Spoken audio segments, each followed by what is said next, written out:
Hi, everybody. Today is Monday, April 7th, 2025, and our friend Colonel Jacques Baud is back with us. Welcome back, Colonel. Thank you very much. Nice to be back with you, and hi to everybody. Here is an article in CNN, and it's so important that the mainstream media started talking about the war between the United States and Yemen.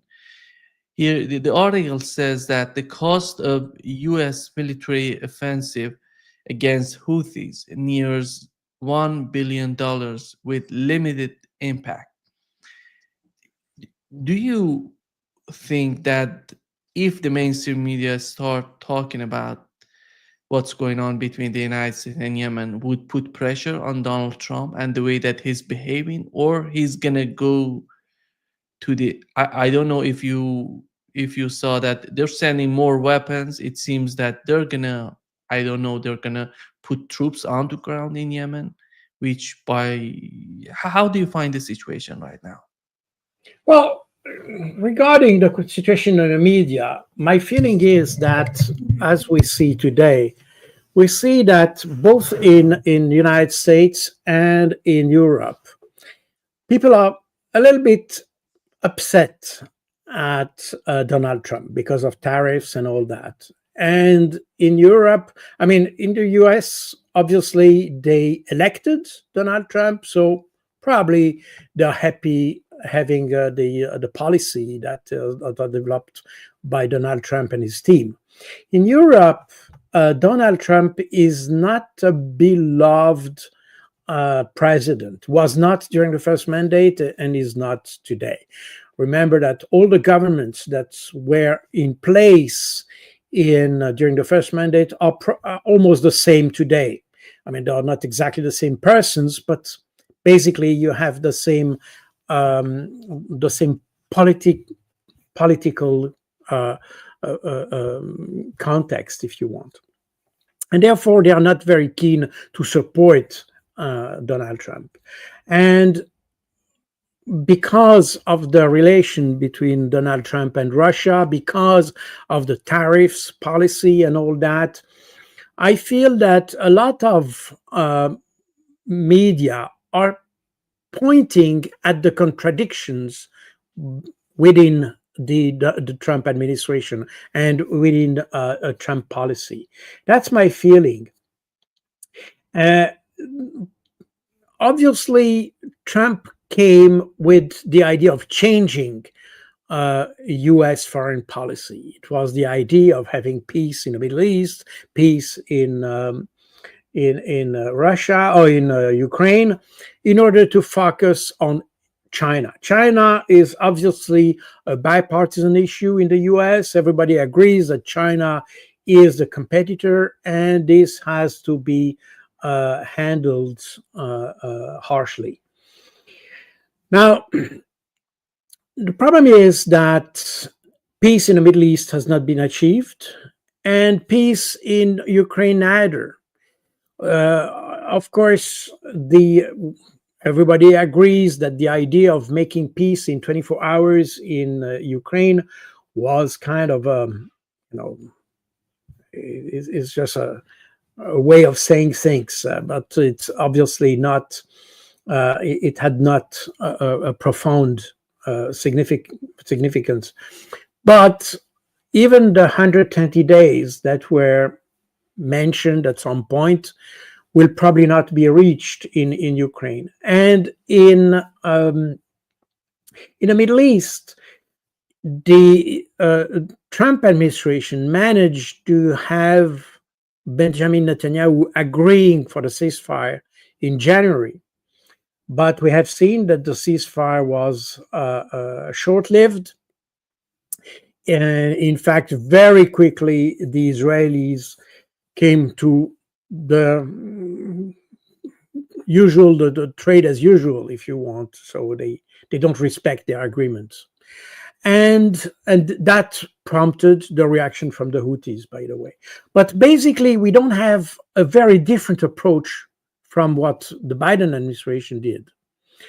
In Ukraine, yes, because obviously there's at least an attempt to bring the two parties to the negotiation table.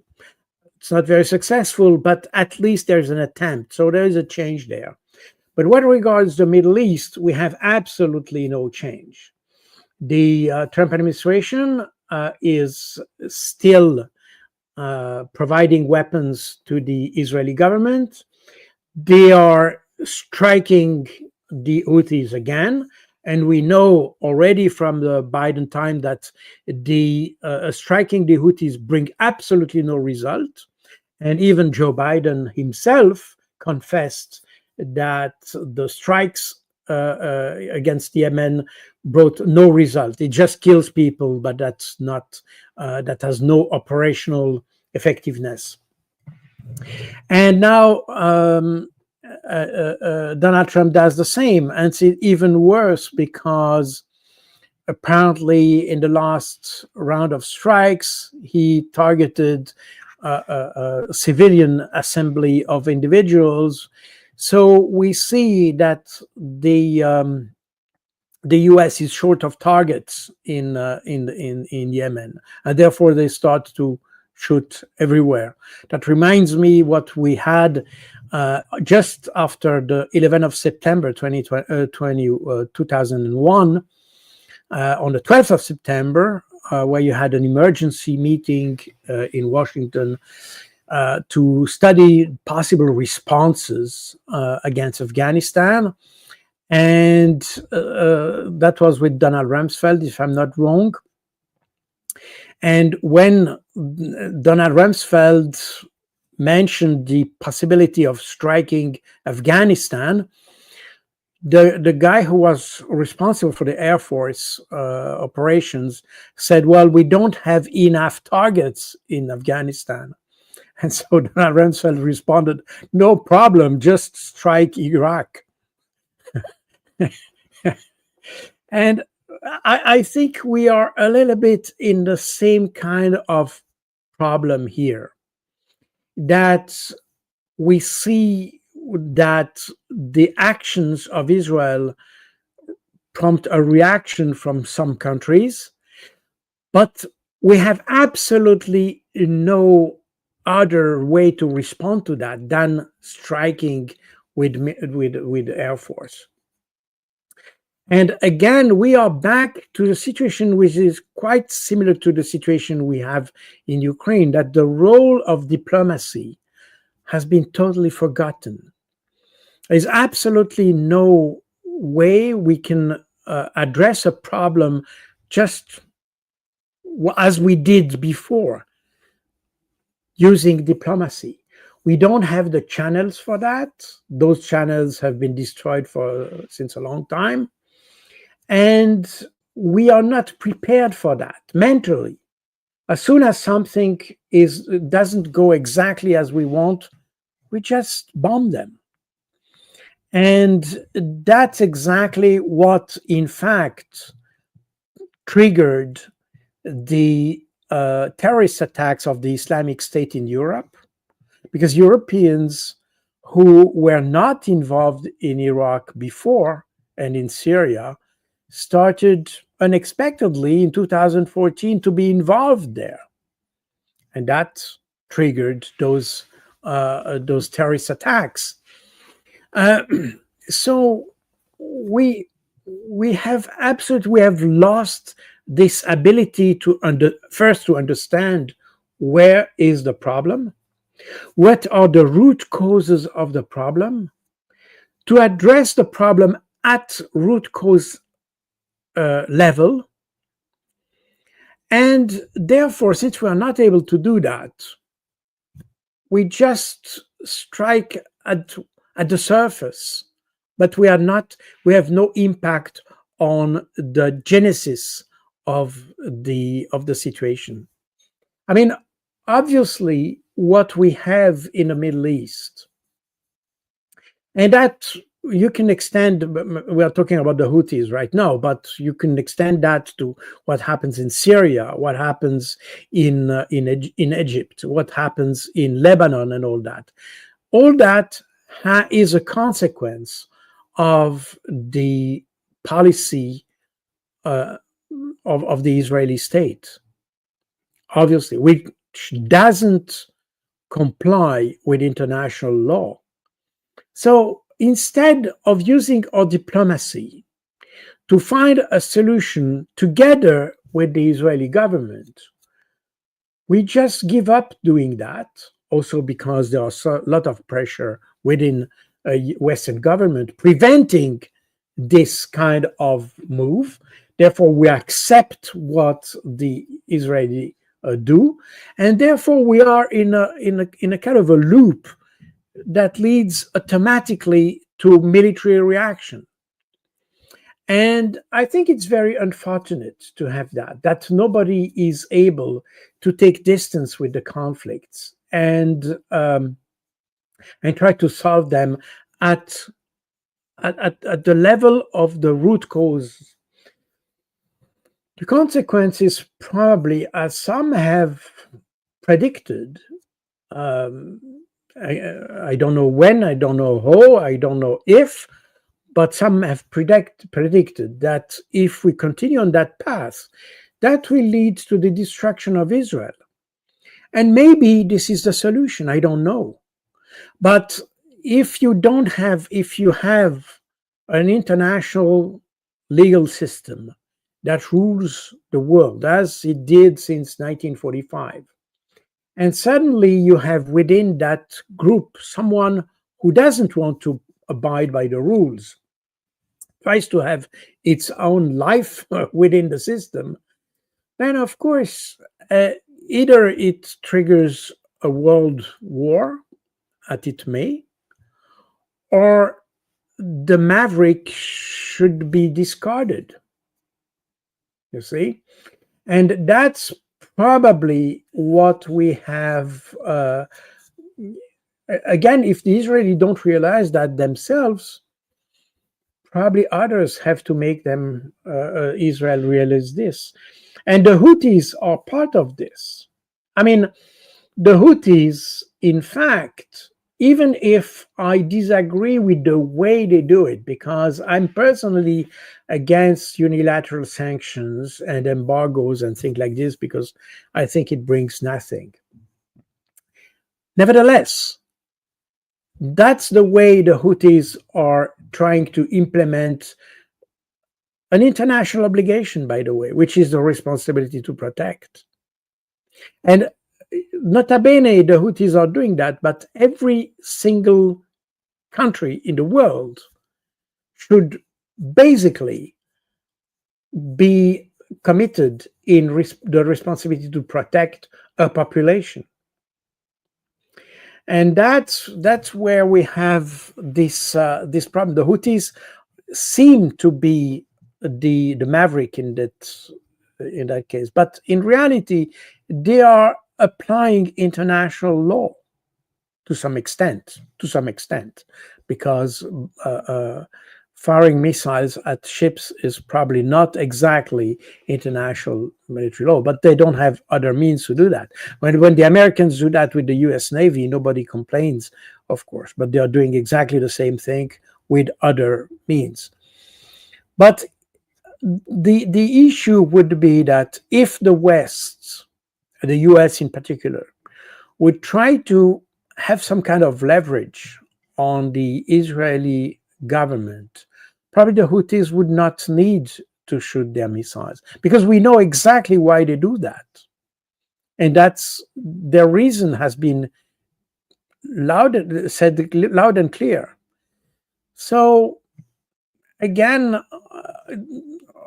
this is some are happy in the US and they say, well, okay, we strike the Houthis shot at our navy and we responded.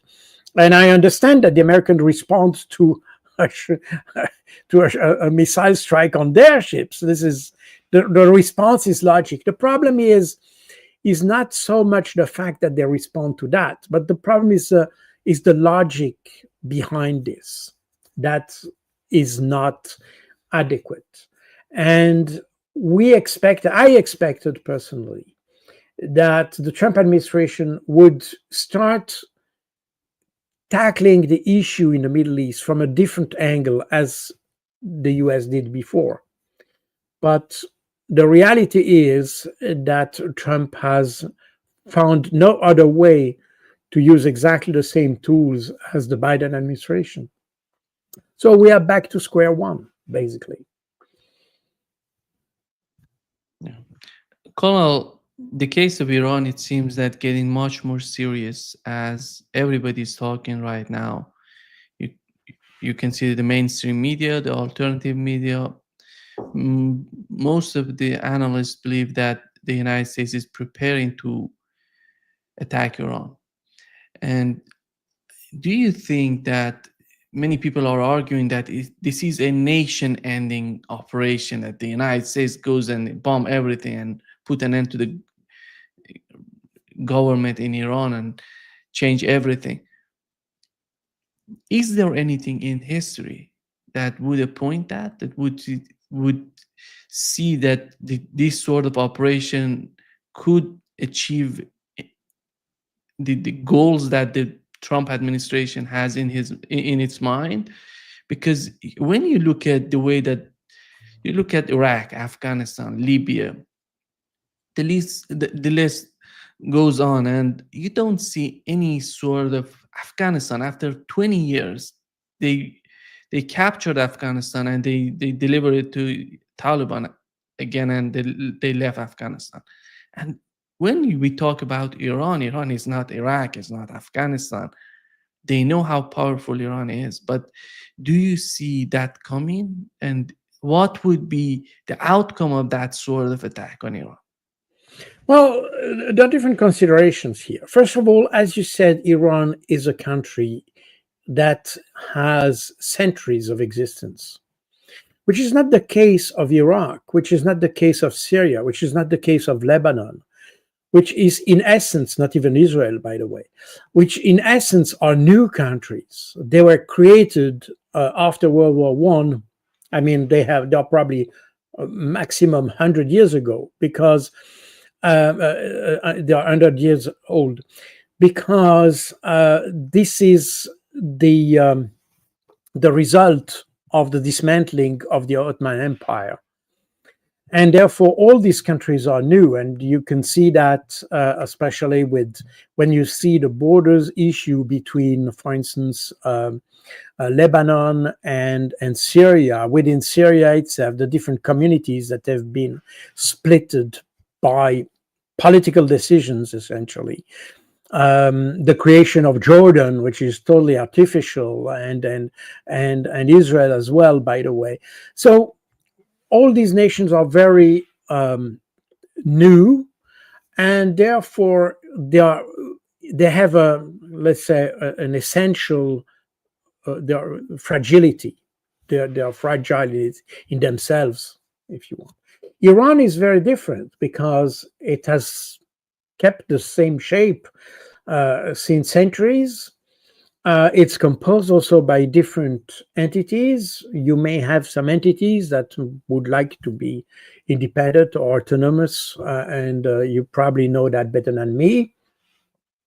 But in essence, this is one country, which makes the problem slightly different from what you had, for instance, in Iraq, where it was, and even Syria, which were easily split in different regions for the Kurds, the Alawi, the Sunni, and all that. Now, that's the first consideration. The second is that when you say Trump has a goal, to be honest, I'm not sure exactly what his goal is. I've never seen a stated goal for that. My feeling is that what we are seeing in Iran is, in fact, the US making Israeli foreign policy or security policy. But I'm not sure the United States has any interest, fundamental interest, or security interest in destroying Iran, to be honest. And we can see this contradiction because just a couple of days ago, Tulsi Gabbard, as she presented the annual report of the assessment of the threat towards the United States, she said that the intelligence community of the US doesn't assess the Iran as having resumed a nuclear armament program since 2003. And in fact, we know that Iran has not even started a nuclear armament program. It studied the feasibility of such a program in the early 2000s. And finally, it came to the conclusion that it was not interesting to have to develop such nuclear weapons, and the idea was abandoned. However, the Iranian government shifted towards civilian energy and nuclear energy.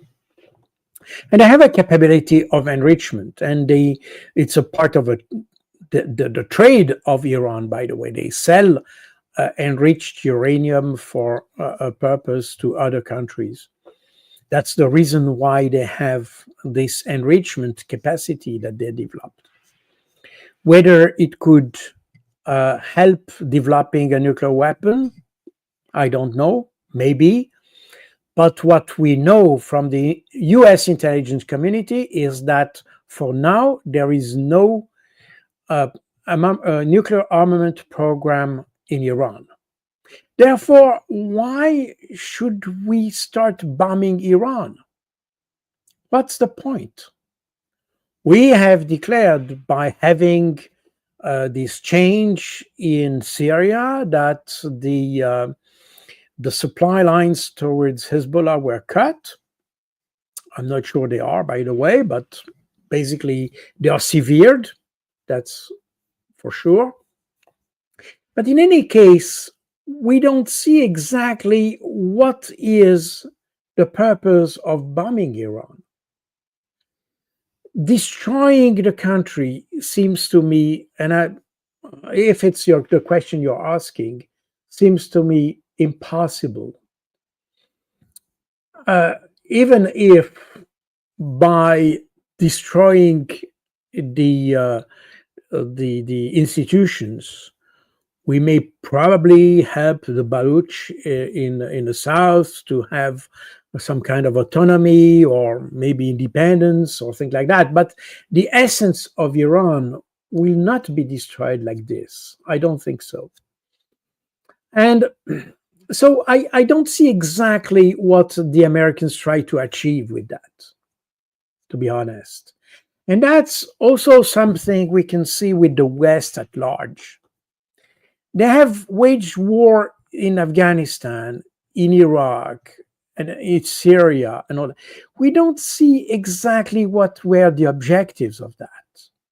They are waging wars without any objective. And even the support, we can extend that to the support of Israel toward Palestine, or even the support of Ukraine against Russia. We don't see exactly what is the objective. What are we trying to achieve?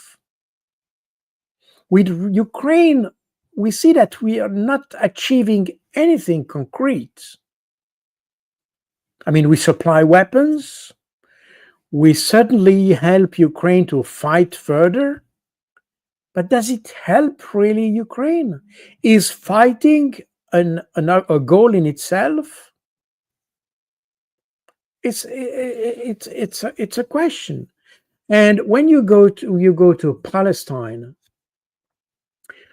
where are we going to? I mean, we know that the Palestinians claim having a territory is completely legitimate. That has been said several times by United Nations. Basically, the international community agrees with that. And still, we are not making not even the slightest move towards a political solution of the problem. We continue to supply weapons to Israel. We know that the occupation of the Gaza Strip and the West Bank, as well as the Golan, by the way, this is illegal occupation that has been said many times and written. And I remember the advice of the International Court of Justice of last year, I think it was in July, that stated clearly that the occupation of the Palestinian territories was illegal, and asked the international community to help Israel leaving these areas. So we know all that, but still there's not the slightest move towards the application of that. Therefore, you have a West that claims to be fighting for values, which, by the way, are never defined. If it's the freedom of press, I'm afraid that the freedom of press has been abandoned since long in the West, especially in Europe, more than in the US. If it's other aspects, we practice torture. We wage wars without asking anybody, without any mandate from the United Nations. We bomb people, we bomb civilians. We deliver landmines to the Ukrainians, anti-personnel mines, and that's obviously something that the Ottawa Convention wanted to prevent. So what are our values exactly? So you see, when you talk about the goals, what goals are we talking about? And I think that's exactly what the West, what the West has as a problem. He doesn't know where to go. It used to be dominant in the second half of the 20th century. Now we see that this balance of power is shifting somehow, that the West loses its hegemonic presence, that China is challenging the European or Western production, innovation, technology, and all that, because China and other countries, by the way, because we talk about China because this is the obvious superpower, but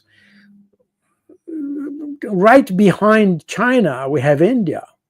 That is equally, potentially a superpower with a lot of capabilities in terms of innovation, in terms of knowledge, and so on and so forth. So we see that this power that used to be in the West for centuries is now shifting towards the rest of the world.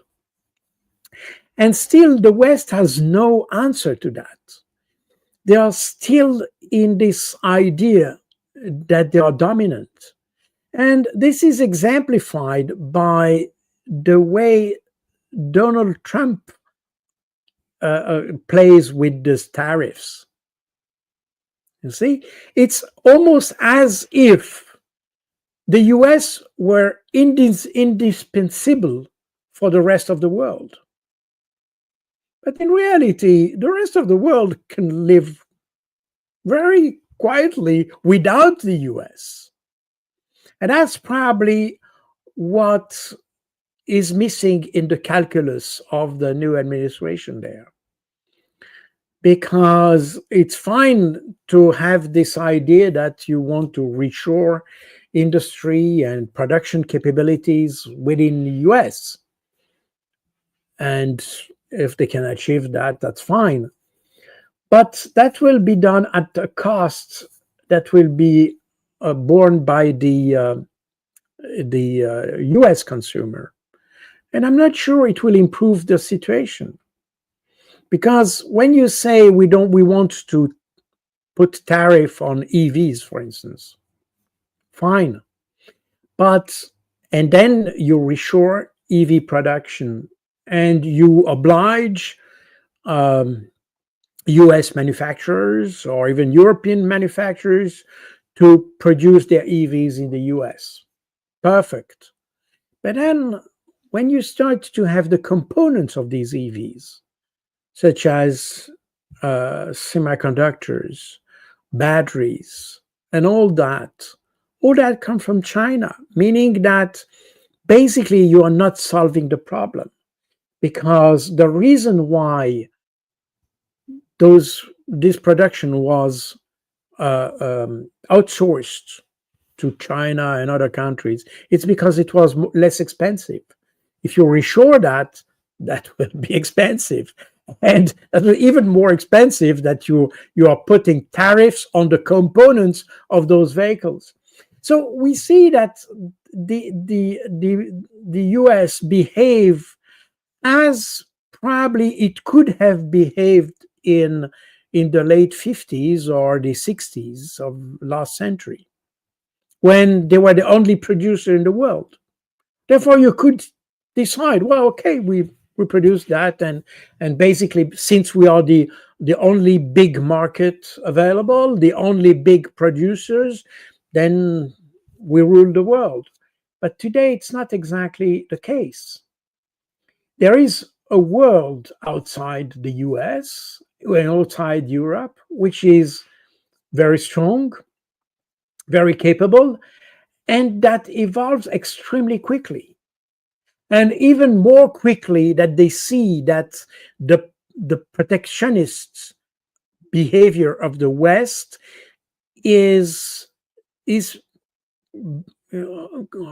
how to say that, is trying to prevent the development of the rest of the world. And that's very clear with the use of the dollar and what we call de-dollarization, because we see that since the US has weaponized the dollar, then why do you still use dollars?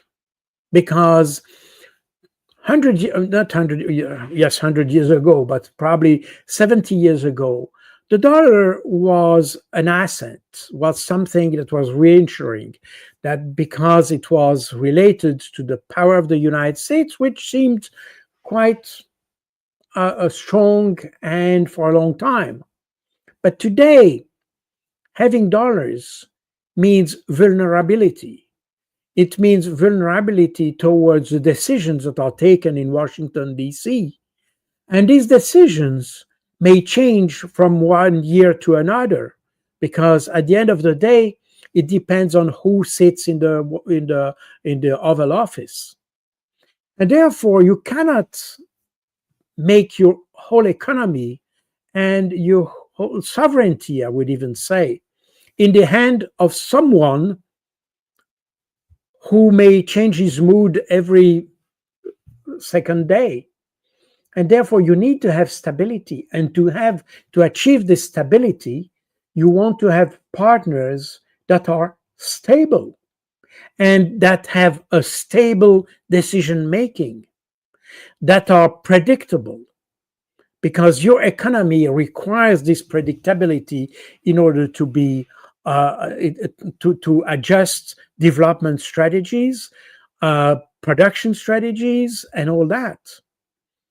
And that's exactly what the West is missing today. It's stability. We decide things. I mean, listen to Emmanuel Macron. He changed his mind every second day about Ukraine, about everything, about Africa, but not Africa, about the French presence in Africa or not, and all that. So how can you trust people like this? And trusting is one thing, but again, how can you assess the stability of a relationship when those Western leaders just change their mind every second day? And that's exactly the problem. And today we have in the West a total absence of strategic thinking. And that applies to everything, basically. We see that in Europe, the response to the tariffs, the response to the request of the US to spend more on defense. But, you know, all that, this defense spending, it's interesting because it came just a few years ago, just a couple of, and we link that to Donald Trump. But in reality, the so-called burden sharing has been on the agenda since the 70s. And the US has constantly said to its European partners that it doesn't want to spend too much money on the defense of Europe because the Europeans have to do something also. Of course, United States was in full swing, and it was a growth period and all that. So nobody cared very seriously about this. But in fact, it was on the agenda. And I remember when I was at university studying all these issues related to international security and all that, burden sharing was a subject. So it's not new. But the fact we talk about it just since about a few months or even weeks in Europe is because nobody thought about it in the long term. There was no strategy related to the defense policy. And the best defense policy, as I always said, would be to have good relation with Russia.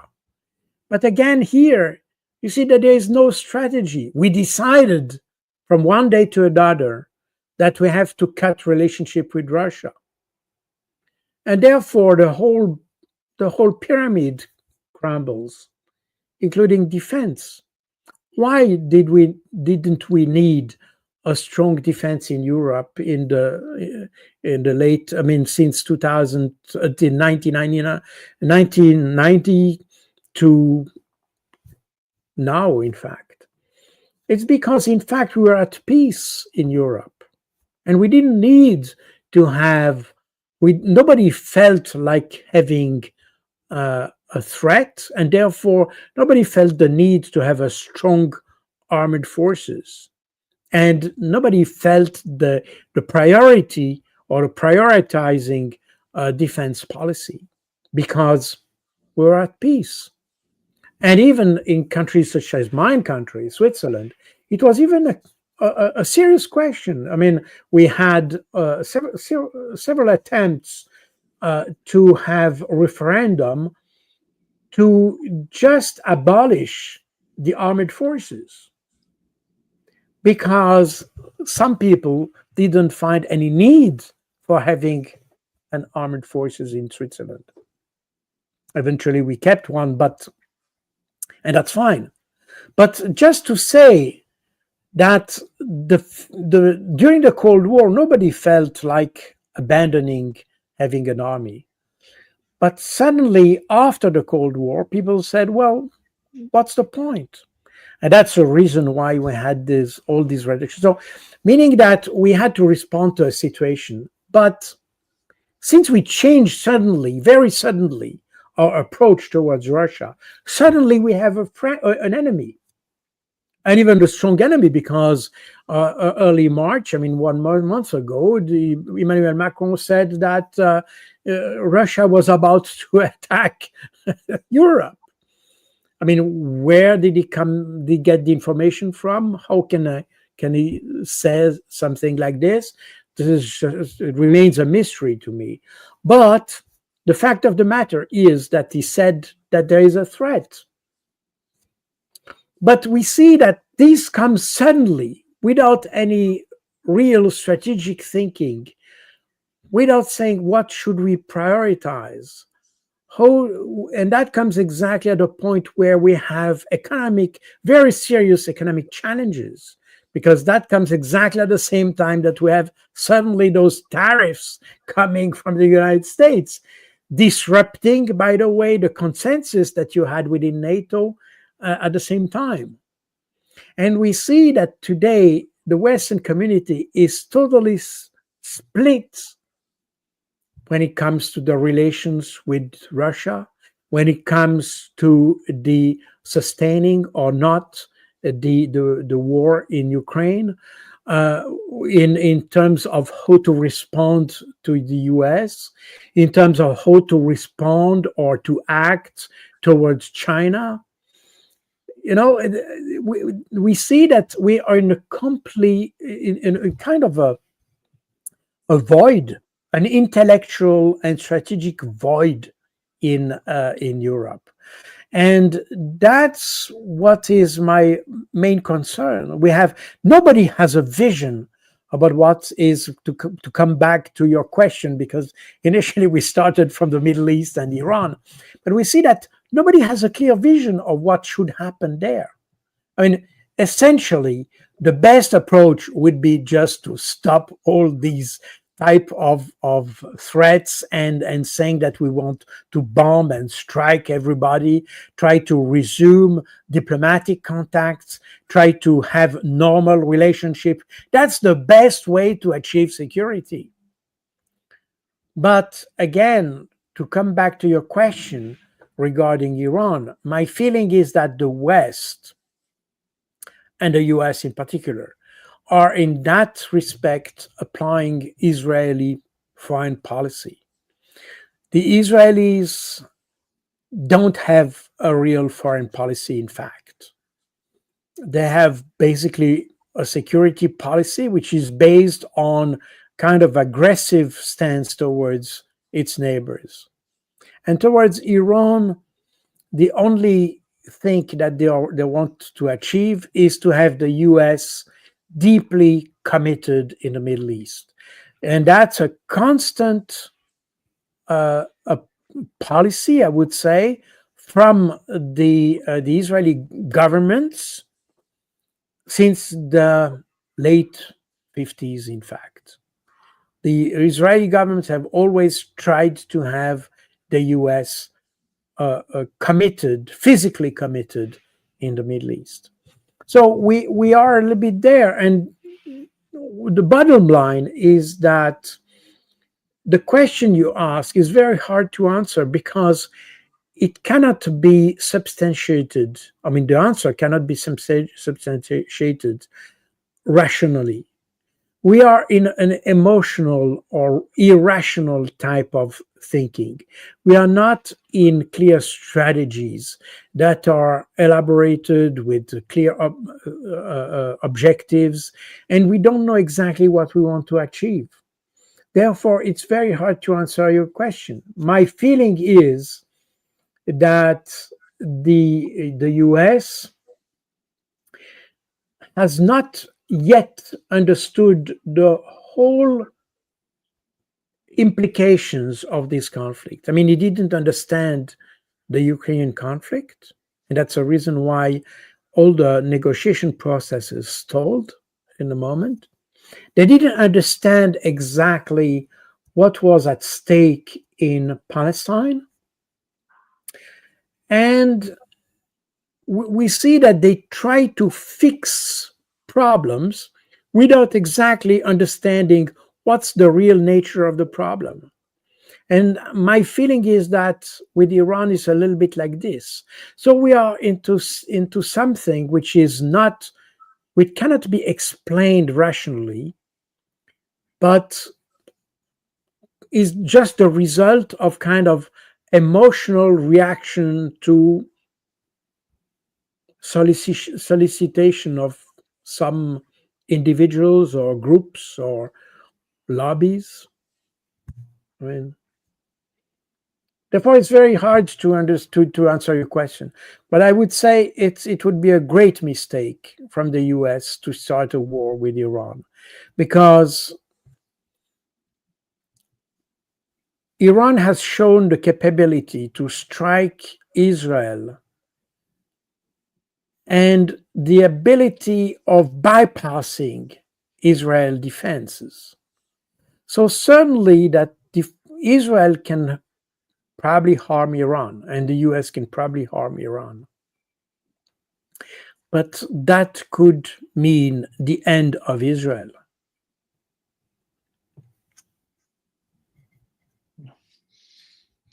Colonel, Netanyahu right now is in the United States, but before going to the United States, he went to Hungary. And here is what he said in Hungary. It seems that right now, the way that Zelensky was picturing Russia as the first enemy and the most dangerous enemy of Europe, right now, Netanyahu is talking about Iran, the second, I don't know, the first, the second enemy of Europe. Here is what he said in Hungary. The Iranian axis, the Iranian terror axis, which threatens not only us, but Europe and many of our neighbors in the Middle East. We're committed to doing so. And by doing that, we're also protecting Europe. How is that going to to protect Europe? And what is the threat coming from Iran to Europe? This is just insane. And the interesting thing is that Western leaders still consider Netanyahu seriously. I mean, this doesn't make any sense. And we are in a psychiatric situation there. It's no longer political, geopolitical. We are here, it's not the geopoliticians or the strategists that need to solve the problem. These are psychiatrists, I think. Because the threat of Iran, as well as the threat of Russia, by the way, it's very similar in a certain sense. We talk about this threat, but what exactly represents this threat? We know that Iran has no nuclear weapons. So what is the threat? Iran stands kilometers away from Israel and from Europe. Or do they plan to have a military operation? Do they plan? And what for? What would be the objective? Again, we come back to the same question. This is totally irrational. If we just, I mean, the threat for Iran towards Europe is just a stupid allegation. I mean, I can't find more polite term for that. And when it comes even to Israel, there is no territorial problem between the two. There is no religious problem between the two. There is what's exactly is the problem between Iran and Israel? Iran has not the nuclear capacity to destroy Israel. They never expressed so, by the way. They never said so. So what exactly is the threat? You put a flag, but there's nothing behind the flag. And that is what concerns me is no longer Netanyahu, because I think there as I said, this is a case that goes beyond rational. But what strikes me is the way Western leaders still listen to that. We had, and you may remember, Netanyahu speaking at the General Assembly of the United Nations and showing this graph, a diagram with a bomb and a nuclear bomb, and he was putting some lines with the marker on the bomb, saying, well, that Iran has reached 90%, and within weeks they will have nuclear weapons and all that. And that was already probably 7 or 8 years ago, and they said that. And today we have the DNI in the US, the Director of National Intelligence, saying that the intelligence community assessed that the Iran has not resumed since 2003. So that means that Netanyahu is lying since at least 2008 or 9 or so, at least since then. So why are we still listening to that? And assessing, even if we admit that Iran would be a threat, so what? How do we want to address that? Do we want to bomb Iran? What part of Iran, by the way? Well, what exactly? We are back to the same question as before. What is the goal? What do we want to achieve? If you say, and I can assure you, if you destroy, you would destroy Iran totally. Israel would find another enemy, and that would be Saudi Arabia. That would be anywhere, because they can only live if they have enemies. That's a problem. They feel that the support they receive is based on the fact that they're threatened. Threat is in fact the main the center of their security policy. The fact they're threatened, and therefore, and that's the way they react with the rest, with their neighbors. As we said many times on, even on your channel, the different peace initiatives that you have seen in the region with Egypt, with Jordan, even the Abraham agreements and things like this, all that are US initiatives, not Israeli initiatives. They never tried to even dialogue with their neighbors because they consider all them as enemies. And that's the real problem. And again, that's their mindset. Okay, I'm forced to notice this is how it is. But how come Western leaders are not able to understand the situation a little bit better? It's always, I mean, of course, when you are in a situation such as the Israeli in Israel, they see the world from Israel. I mean, they see the world with their eyes. They have their own perception of things.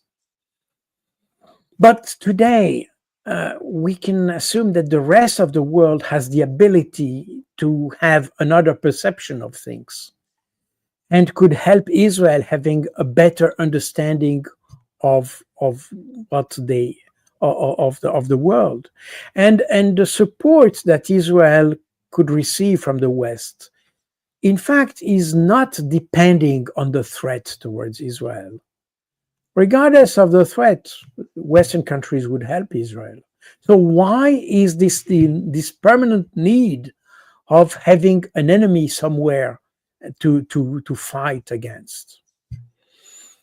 And again, my concern is probably, obviously it's directed at Netanyahu, but more importantly, it's directed at Western leaders who should have more distance, who should have kind of the overview on the conflict, have kind of assessment based on a big picture, not just on what we would call in German the frog perspective. You see that from the bottom, and you see the world from the ground, and you see upwards.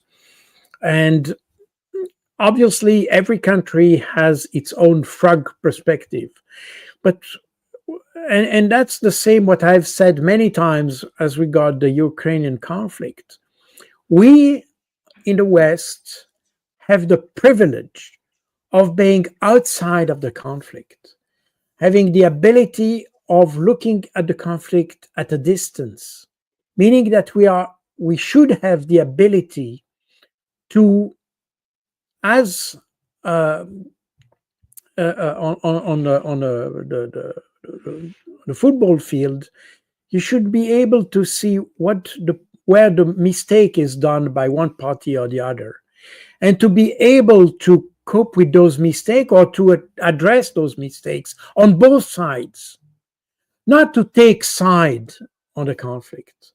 And that's, I think, it's a weakness of the West in those countries. They take side. They don't take advantage of being at a distance. And that explains why probably our diplomacy is totally ineffective. Had we some distance with the conflict, our diplomacy could then address both parties of the conflict equally and probably play the role as to mediate in the conflict, or at least to help creating a dialogue between the two. But since we are parties of the conflict, we're not able to do that. Look at the situation. Again, I'm going back to Ukraine, but in fact, there are a lot of similarities between the conflict we have between Israel, Iran, I mean Israel and its neighbors, and Ukraine and Russia. There are a lot of similarities in the way the West approaches things. But when we see, for instance, in the case of Ukraine, we have problems finding someone who could be the person who would talk to the Russians. We try with Emmanuel Macron and Kaja Kallas, who institutionally should be the right person to do it. She's intellectually not the right person to do it. You know, institutionally, that would be the person. Since she is the foreign minister, if you want, of the European Union. But she's not intellectually ready to do so. And even Emmanuel Macron is not, he believes he's the right person. But I'm not sure the Russians will accept him, by the way. So since we are parties in all these conflicts, we have closed all negotiation doors with others. We have isolated ourselves from the rest of the world. And that's a source of concern, because we have no strategy, we have no goals, we have no means to address the situation other than sending bombers. And that's the recipe for further war. Fortunately, we have these countries. I mean, if you look at Iran, if you look at Russia, China, India, these countries have very powerful diplomacies. They have very intelligent, very smart diplomats. They have very active diplomacy. They are able to negotiate, even if they are party to conflicts. They are able to play the role of mediators, because they have this ability of what diplomats should have, in fact, which is to dialogue with people. Diplomacy is precisely there to help solving problem when you have frictions. Diplomacy is there to help smoothing the line of contact between countries. But since the European diplomacy has not done that in the last 10 years, but on the contrary has been almost part of the warmongers, they are not able to have this diplomatic role and trying to promote dialogue, trying to promote contact, to find the positive aspects in different things. You know, when you can only build on positive aspects. You cannot just say everything is negative and that's it. That's probably what you have in with the Russian diplomacy, but also with other diplomacies, that they try to exploit any positive aspect they have, because that's where you can build something on. The Western diplomacy is no longer able to do that, and I think it's a pity, and it's a danger. It's a danger. Colonel, here is what Vladimir Putin said. He says that the United States, unfortunately, is pursuing a policy of dual containment against both Russia and China. And in the end, this only harms its own development. Had the United States chosen trilateral cooperation over dual deterrence, all parties could have benefited. Do you think that the way that the Russian president is picturing the situation that they're having with the United States, do you think that Trump administration is missing the opportunity or has already missed the opportunity? Is in the way of missing the opportunity. You see, first of all, there is the US has an advantage somehow because it changed the administration. And my expectation was that the Trump administration would say, okay, the war in Ukraine was Biden's policy, not Trump's policy. And therefore, we tried to solve the problem that was created by the previous administration. And that's probably what the Trump administration still has in mind.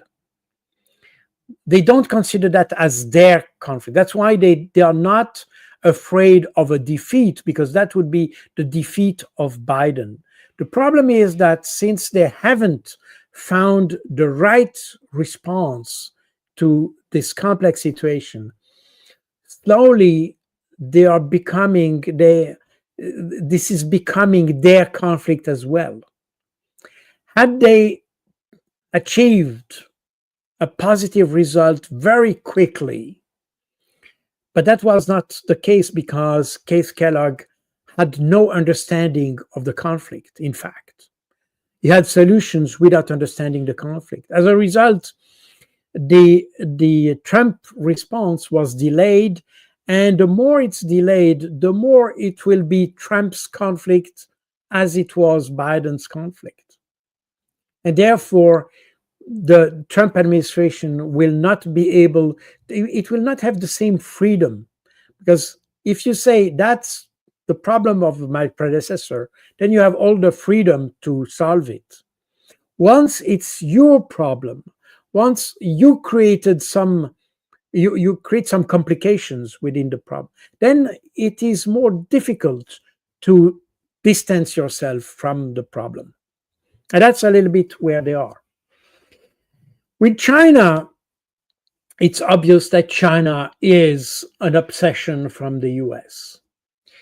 And as I said many times, the problem here is that the US has not understood that they cannot discard competition like this, not at this stage, because China is inherently more powerful than the US. And when I say inherently, it means that it has a potential, not just the number of inhabitants, but an intellectual potential, a strategic, when I say strategic, I mean from a decision-making point of view. It has a potential which is much higher than the US. It has also a decision-making that, I'm sorry, there is some noise. I hope you don't, it's not bothering people, but anyway. The US, China has an advantage, as Russia, by the way, to have leaders who are for a very long time in their position. Therefore, they can take decisions for the long run, not just based on a 4-year mandate, as you have in the US, for instance, and in most countries. And you can say it's a lack of democracy. It's okay. We can discuss that, but from a strategic point of view, it gives those countries an edge because they are able to make decisions that will take effect in the mid and long term, which is not the case for France, for instance. If Macron makes a decision today, to expand, for instance, defense expenditure, he will not even see the result of his own decisions. And even his successor may change the decision. Therefore, it's very hard in the Western systems to have a strategic approach. Now, the problem is that the US, instead of deciding to improve, not to reshore production, but try to develop their engineering and productive engineering capabilities, they continue to produce a financial engineering capabilities. This is the problem of the West. We have economies that are based on financial engineering. And that's obviously, regardless of how you see the future technologies and all that, industrial engineering will still be needed. And since decades, especially in the US, nobody has really taken the decision to redevelop this industrial engineering. Instead, we have spent trillions of dollars and euros fighting people in Afghanistan, in Iraq, and all that. All the money that we have invested in useless conflict, China has invested in training of new engineers, in developing new infrastructures, in developing new technologies, in funding research and development and all that, because they didn't have to spend money for useless wars. And that's the problem of the West. So this is we see the point where the US realizes that it is or will be surpassed by China, and instead of saying, okay, we'll give it 5 years, but we will improve the situation in the West at large, not just in the US, we start trying to suppress China, because all that has the objective of suppressing the competitors. And that's the same towards Europe as well. Instead of having a strong West, US wants to have a strong US. Okay, MAGA. This is what Trump was. That was his program in the election. But he's weakening his allies. And it's not good, because at the end of the day, US will not be alone in this, even if it find enemies with Russia and all that. So I think the path is totally wrong here. Instead of focusing on ourselves, well, in solving the problem of our weaknesses, we try to weaken the others. And we are not really strengthening our own establishments, both political and economic establishment. And we see that in the whole of Europe, and the US is obviously more powerful, more exuberant, and more impulsive somehow. And that's the personality of Donald Trump. But if you look at Europe, you would say you don't have a very different mood in Europe. There is no real incentive to improve things in Europe. In fact, there's no strategies for that. There is attempts to put tariffs on China, by the way, as last year, as US imposed tariffs on or Chinese imports. Europe has done the same. But that doesn't solve the problem. And today, you still have the automobile industry in Europe in crisis, because trying to destroy the economy of others doesn't improve your own industry, you see. And that I think is the challenge that the West has not understood. It keeps trying to fight problems instead of finding solutions for itself. And that's exactly what we are witnessing today with those tariffs, with those wars, with all that. We try, by the way, probably all these warmongering rhetoric is probably to avoid people to think about the weaknesses that we have in domestic issues. Again, I'm not a psychologist, but that's probably an explanation for all that. Yeah. Thank you so much, Colonel. Great pleasure as always. And that was my pleasure. Thank you.